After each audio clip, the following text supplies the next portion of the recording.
Morning, it's Tuesday.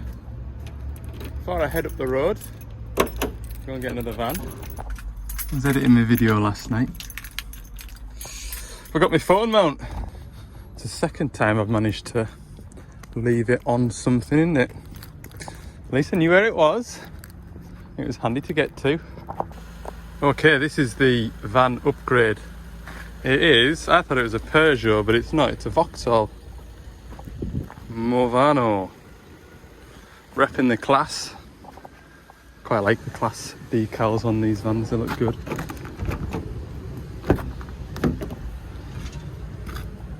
Looks good to me. Yes. Right, I'll get my gear into here. Oh, it's got an armrest, I missed that. Love an armrest on the driver's seat. Yeah, it must be a Peugeot Citroen with a Vauxhall badge on. I reckon they're good vans these, so we'll see how it goes, see if I can break this one. Oh, they just left me. Don't like doing that with a vehicle that I don't know. Keep the keys out. That must open the back then, does it? I think it's got racking in. Has it got racking? Oh, it's got racking in. Oh. Any sort of an inverter. Oh, drawers as well. And in it, it had an inverter, I'm guessing. There's a leisure battery down there. What's that battery doing? Nothing. Never mind. That's a job for me and Connor next week. I did kind of warn them I might need. Oh, look, we've got class parts in here.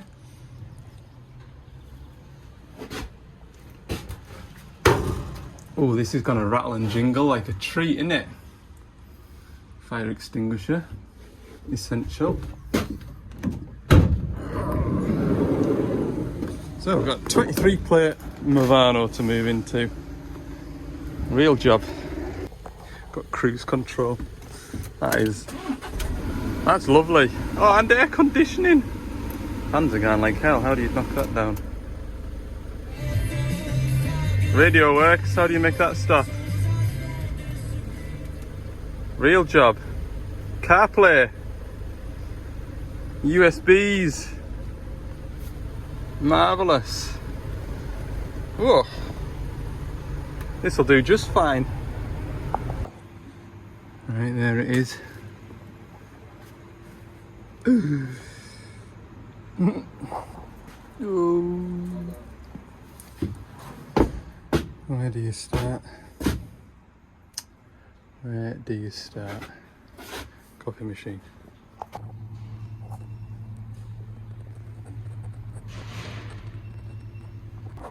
Oh, I've got to tell you, this is great fun. This is fantastic. That lid gonna shut.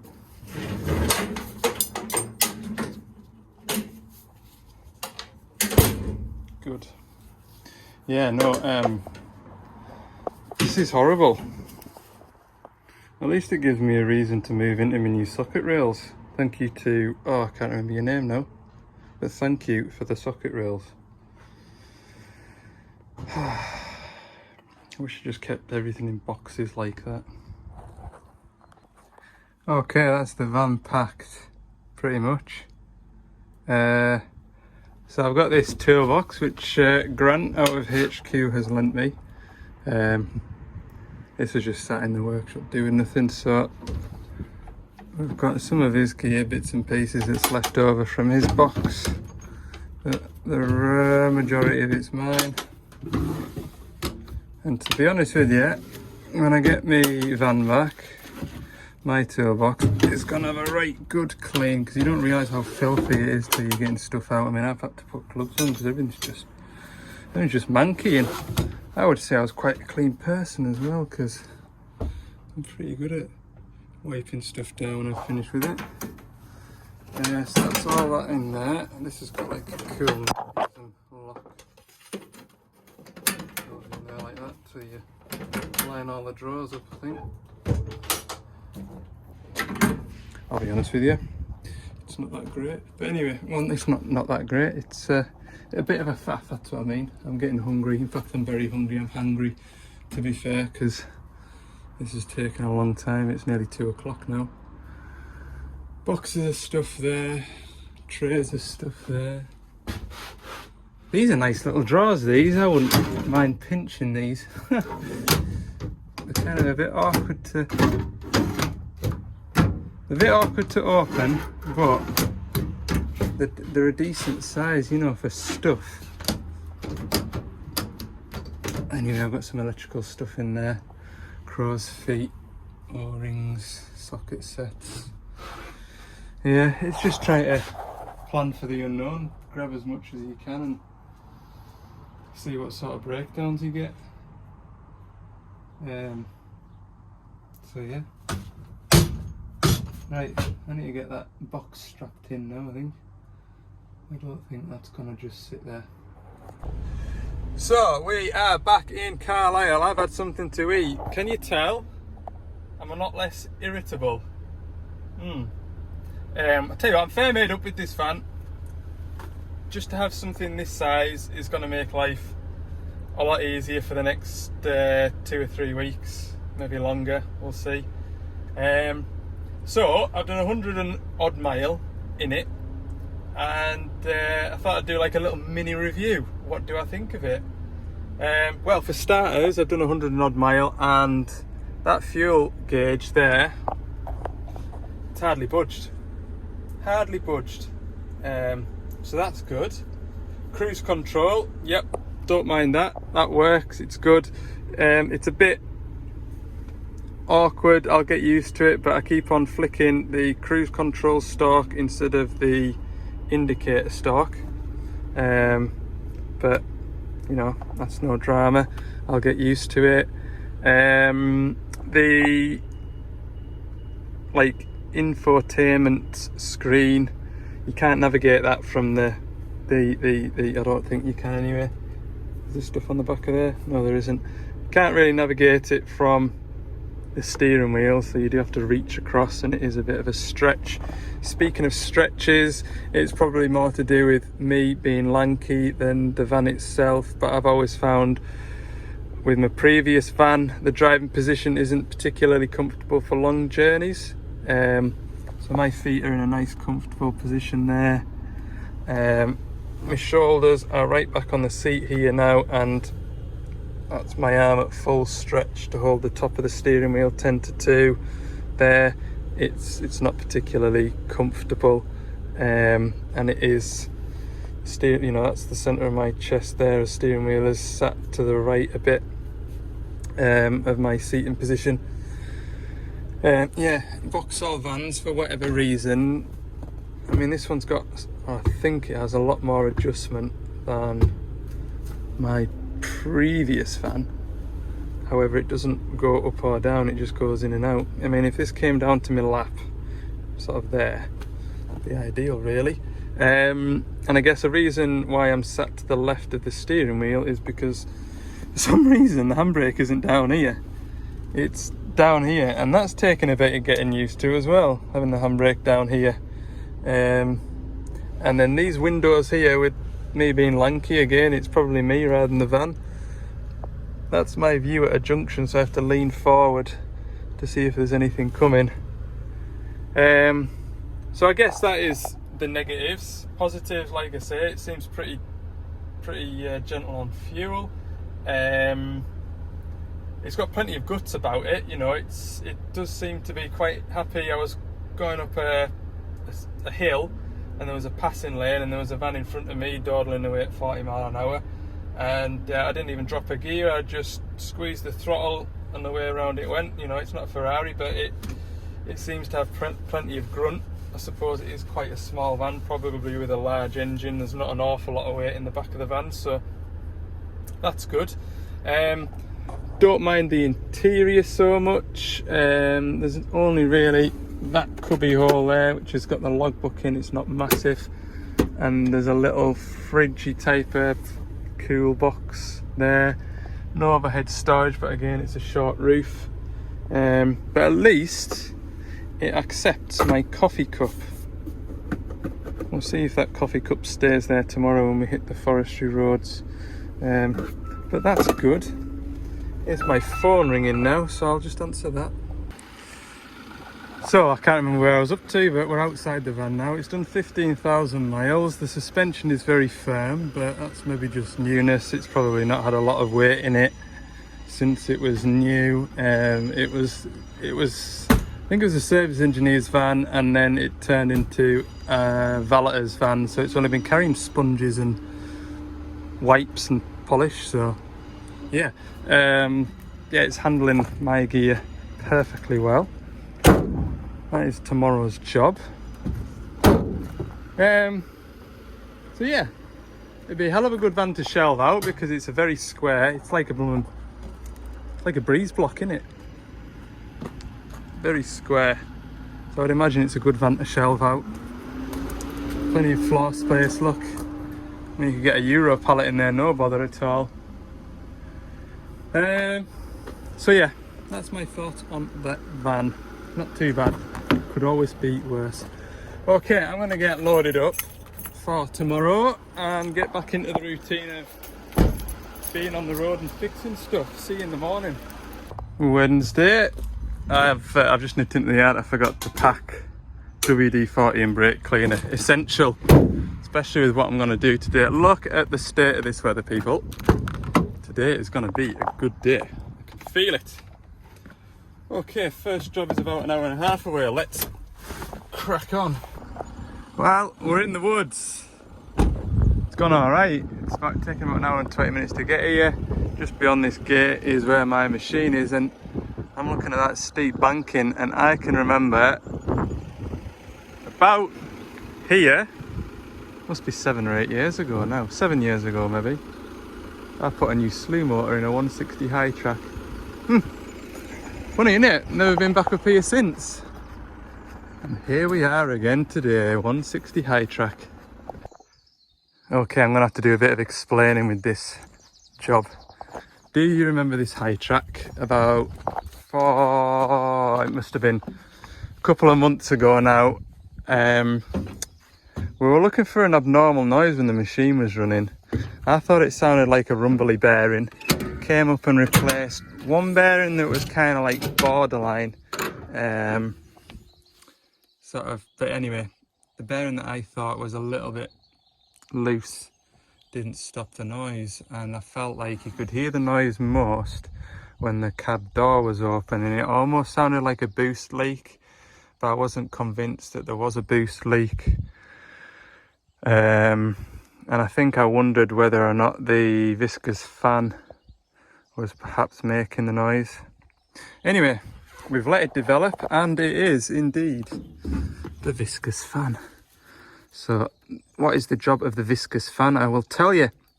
Viscous fan allows the fan to run independently to the speed of the pulley.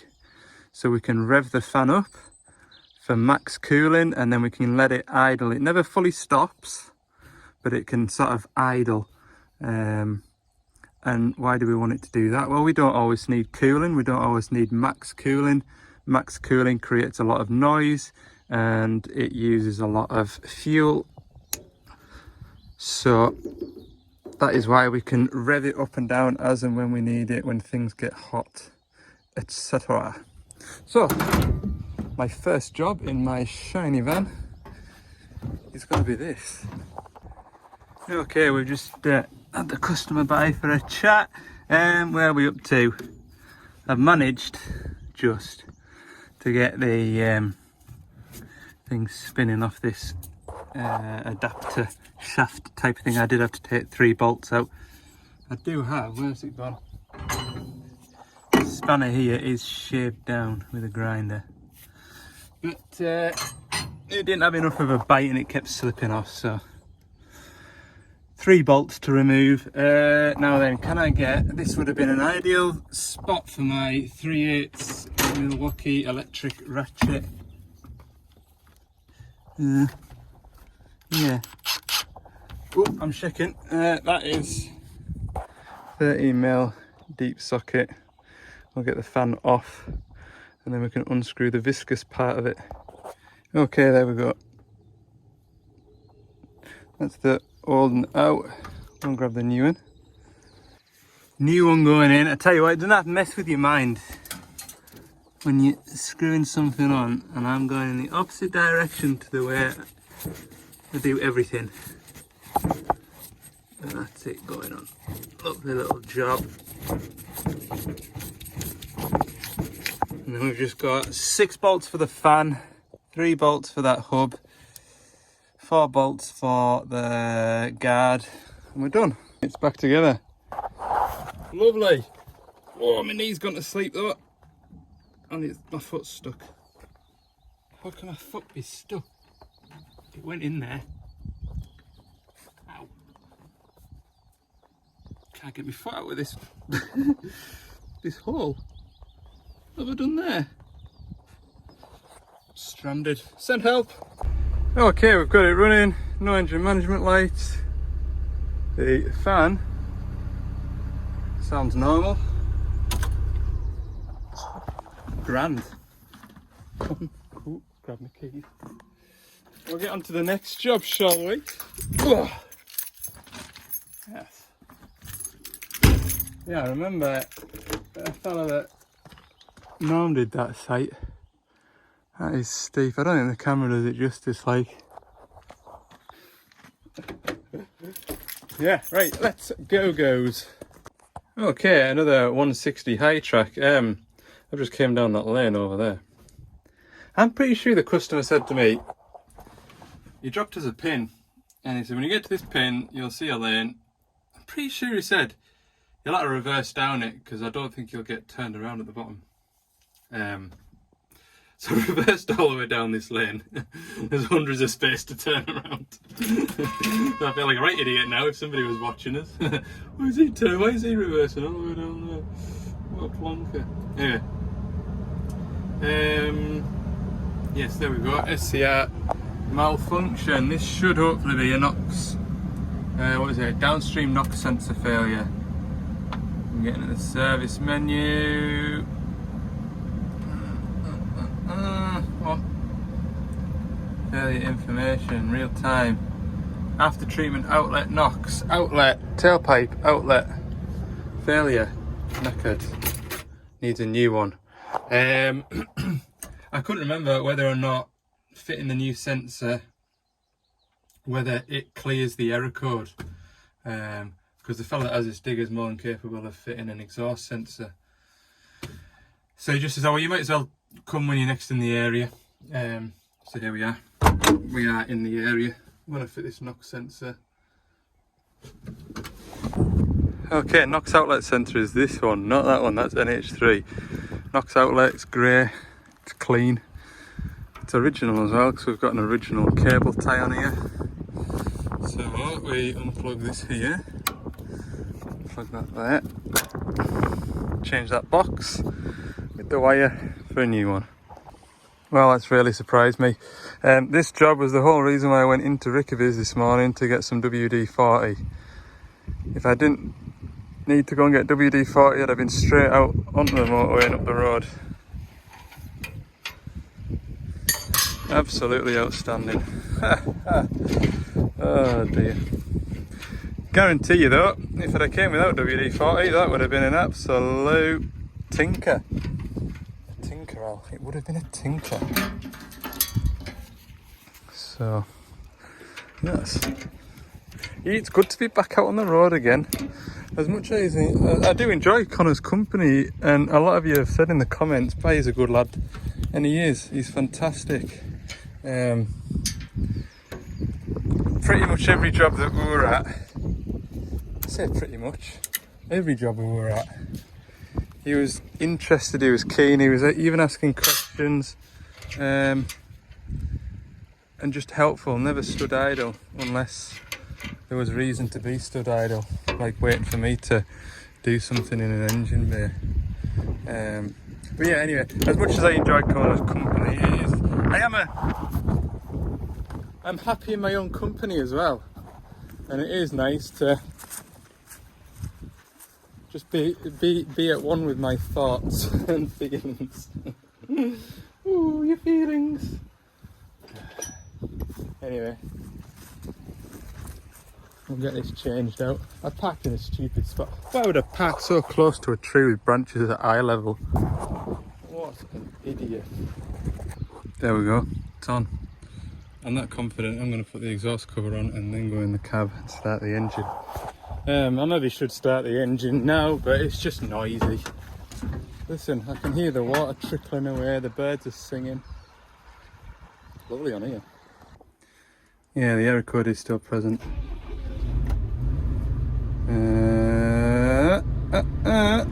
Right, I'll leave it running anyway while I put my tools away.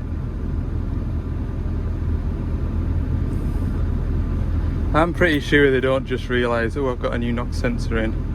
The NH3 sensor ones are fine. I'm pretty sure it needs reset. Yeah, it doesn't look like it's gonna erase itself.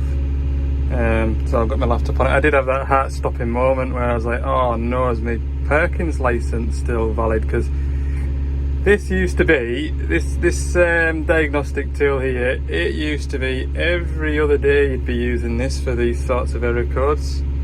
And I cannot actually remember the last time I fired up the Perkins tool. So I was thinking, oh no, because you only get like 365 days and then you need to put a new password in and that has to be generated and it takes a couple of days and oh, it's a nuisance. But anyway, we're on. And it isn't just a case of resetting it either. You can either delete it, I'm pretty sure you can delete it. Let's have a look. That's historic. Where's my active ones there? After treatment, Alex, not, I don't know, so you click reset all here, look. And reset. It asks you for the factory password. So then you have to phone Perkins. Tell them all this information. That generates a code at their end where you type that in, hit enter, and then it generates them another code which you put into here.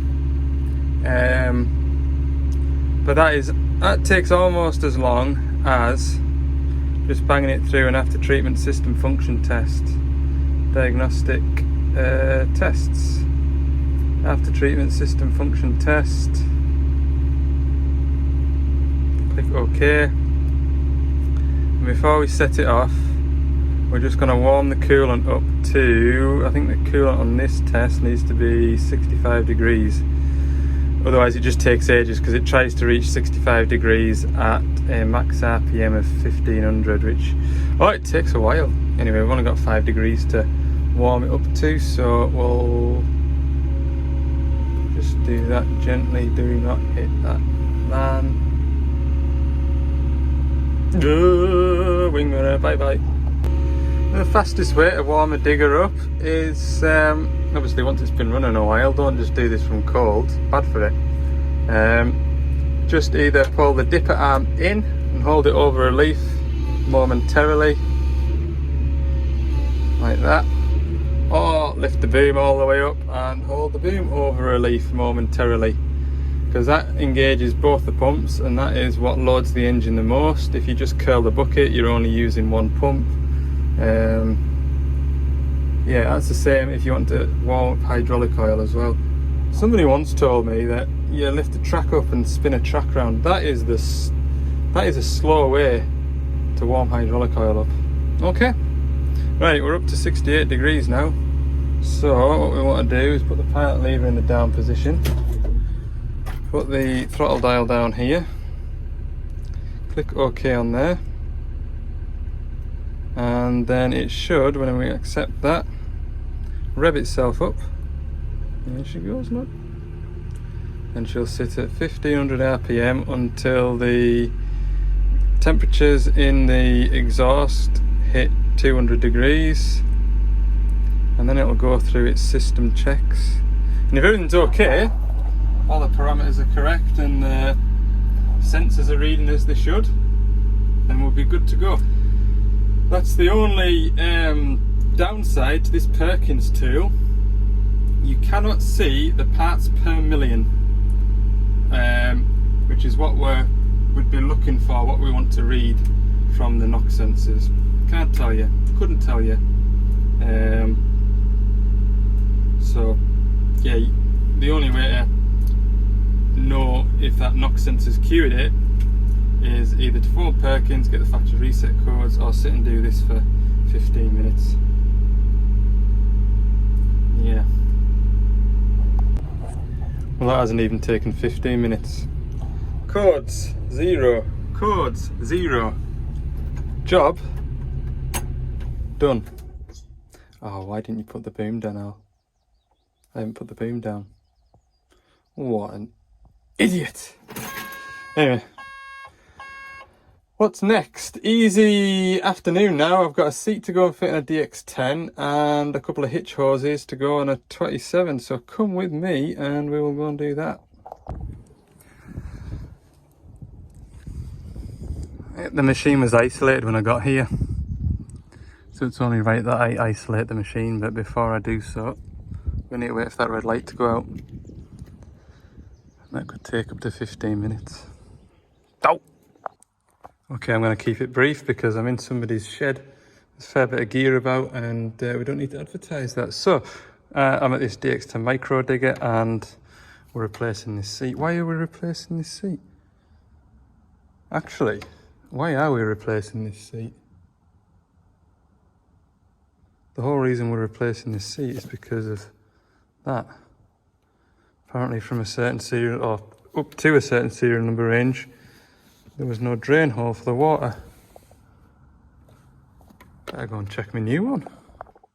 And a new seat installed, so I did phone the warranty department just to make sure there wasn't a miscommunication. I read the service bulletin, but I glanced at it. So apparently these bungs can fall out, or the bungs aren't present at all.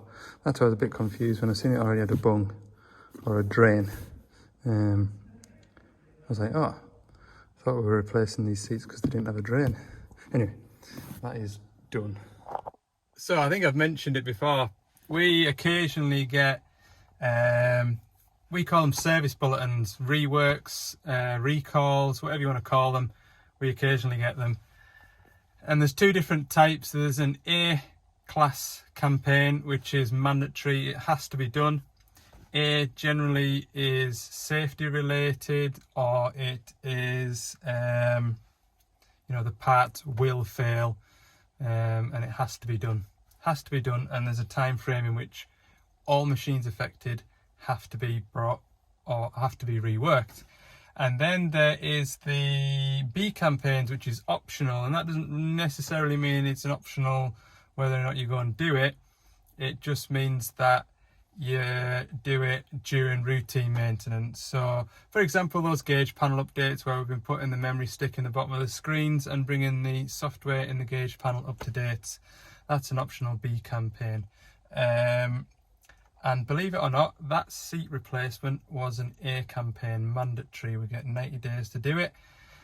And when I got back from my holidays, my boss says, oh, by the way, you're the only one that hasn't done this A campaign. There was only one machine affected in my area. And I says, yeah, I know, it's just a seat, and I've not really been up in the area to go and do it. So I've just been waiting until I get a couple more jobs in this area to go and nip and do it. That was all. He says, oh, but it has to be done within a certain time period. Anyway, as luck would have it, we've had that knock sensor and that fan hub call in the last 3 or 4 days, so it's got us up into the area to do that, or rather that has got me into the area to do those jobs. Last job of the day now is a DX27-7. I didn't take a picture of the new seat fitted. I must go and do that right away. DX27 quick hitch pipes. We'll head to it. So as you can see, this hitch is leaking. Yes, it's leaking.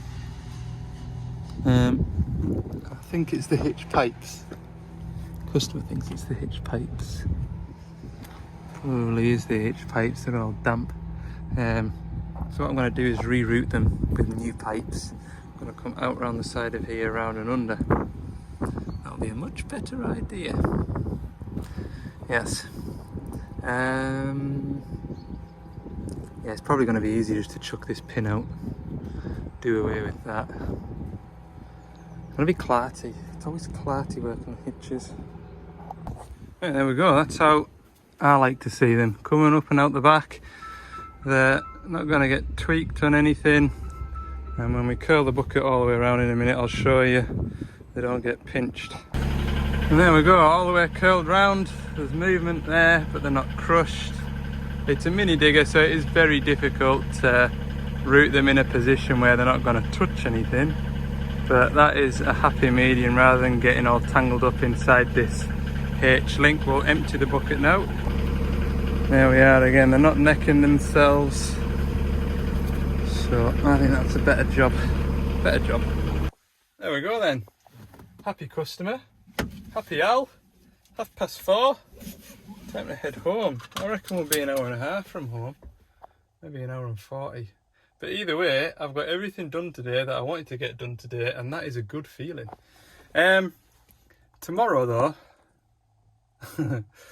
I've got training. Yeah, I was supposed to be training today as well, and the boss phoned me and said, where are you at? I said, oh, Carlisle, why? Oh, well, there's Daiichi training today. Good. Nobody told me. I checked my emails. I was like, I'm sure I haven't seen an email, because I would have remembered that sort of thing. And I was wondering when we get Daiichi training, because the salesman had his Daiichi training when I was up at Castle Douglas picking that toolbox up on Tuesday. Anyway, everybody else is getting trained today and tomorrow. I'm just getting half a course. So don't phone me with Daiichi stuff. Right, thanks for watching this video. If you have enjoyed it, click the like button, hit the subscribe button too, I'd really appreciate that. And yeah, Friday is going to be busy because of no real work achieved tomorrow.